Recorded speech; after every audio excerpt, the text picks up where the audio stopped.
You see on the slide, on my right, that's American sister Dorothy Stang, who was a missionary in Brazil for more than 30 years and who was martyred in Brazil not long ago because of her defense of local indigenous persons and her defense of the environment. She's one of the martyrs of the Amazon. What happened is that she had earned a reputation as a firebrand, someone who would hold the rancheros, the agribusiness interests in Brazil, accountable for their destruction of the environment and their disregard of human rights. And for her trouble, a band of rancheros hired 2 thugs to go out one day and shoot her to death. They met her in an isolated area where she was walking from her residence to her office. They pulled guns, pointed them at her, and asked her, "Do you have any weapons on you?" At which point Sister Stang produced a Bible and said, "This is the only weapon I've got."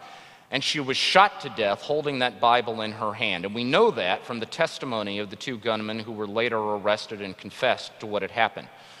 Now, if you want to, you could argue that Sister Stang is a martyr of the left because she was standing in defense of poor indigenous persons against corporate interests.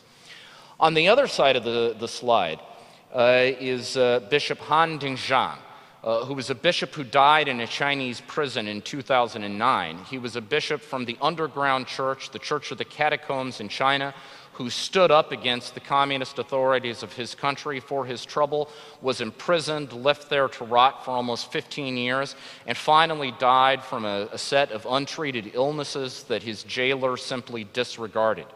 Now, if you want to, you could argue that Bishop Han is a martyr to the right. After all, he was a martyr to communism.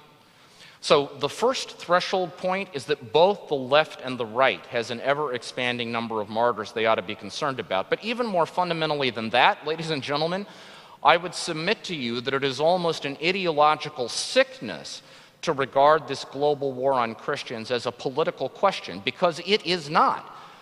When people are being harassed, persecuted, injured, and killed for their faith, that ought not to be a left-wing or a right-wing issue. That ought to be a human issue. And if we cannot see it in those terms, the problem is not with the martyrs, the problem is with us.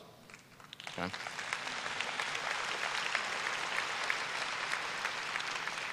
All right, what can we do? All of this is in some ways stunningly obvious, but I will give it to you anyway. Obviously, the first and most fundamental point is to pray. Pray on behalf of the new martyrs.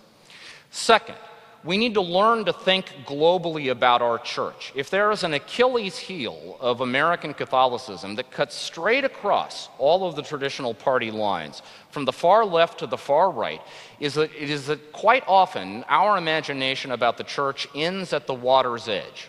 Okay? But ladies and gentlemen, we live in a church in which the 1.2 billion Catholics on the face of the planet today, we represent only 6% of that pie. 94% of the Catholics live in other parts of the world. 2/3 of them live in the global south. That share will be 3/4 by mid-century. I would suggest that in the 21st century, we have 2 choices when it comes to thinking about the Catholic Church. We either think globally or we think dysfunctionally. Okay? Third, we can engage in direct humanitarian assistance, particularly where people are at need. Right now, I would suggest to you that if you've got some spare cash rattling around in your pockets, a terrific destination would be Catholic Relief Services, who are trying to come to the aid of those persecuted and beleaguered Christians in Egypt and Nigeria who desperately need our help. We can engage in political advocacy on behalf of those folks, insisting that our government make the defense of religious freedom, and in particular, the defense of persecuted Christians, a cornerstone of our foreign policy. We can help with resettling refugees, and not just bringing them into the United States or Canada or Europe today, but also promising we will also be with them if conditions change and they eventually decide to go home. Because we don't want these resettlement programs to, with the best intentions in the world, end up fueling the destruction of these local churches that are at risk. And finally, we can also, with our parishes and our universities and our schools and our hospitals, engage in much stronger and more systematic north-south partnerships so that the financial and human capital that we've accumulated in the American Catholic Church can be put at the disposal of our suffering brothers and sisters in other parts of the world. Now, let me make one final point about what we can do, and then we'll be done. Final point is this. In my judgment, if there is a core challenge we face in trying to put together a unified Catholic witness, trying to draw upon all the best that the American church has to offer, in trying to face this dramatic, urgent, and compelling global war on Christians, the core challenge is that we've got to get our own act together first. Because the distressing truth of our time, ladies and gentlemen, is that the American Catholic Church in the early 21st century is, in many ways, a house divided against itself.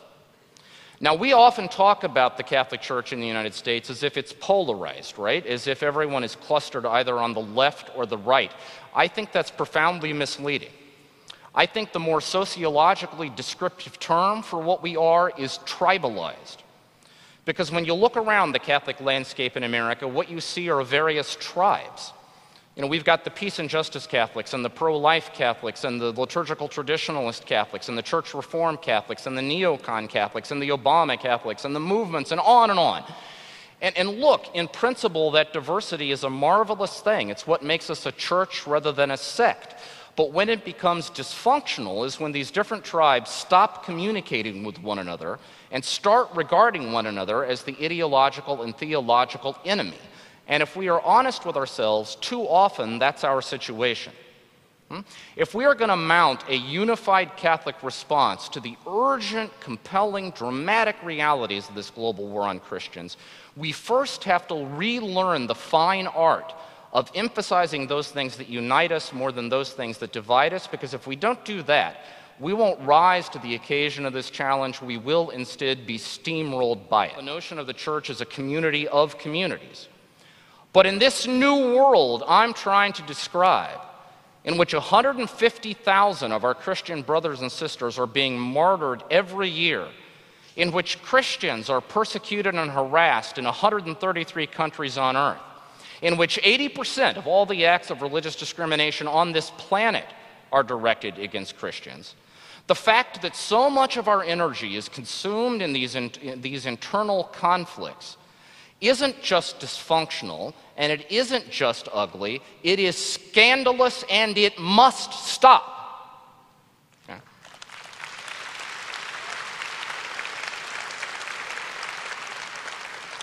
So if I can leave you with one final thought here today, and this is really more than a thought, this is a plea, it's a cri de coeur. I mean, if you want, I will get down on my knees and beg this of you.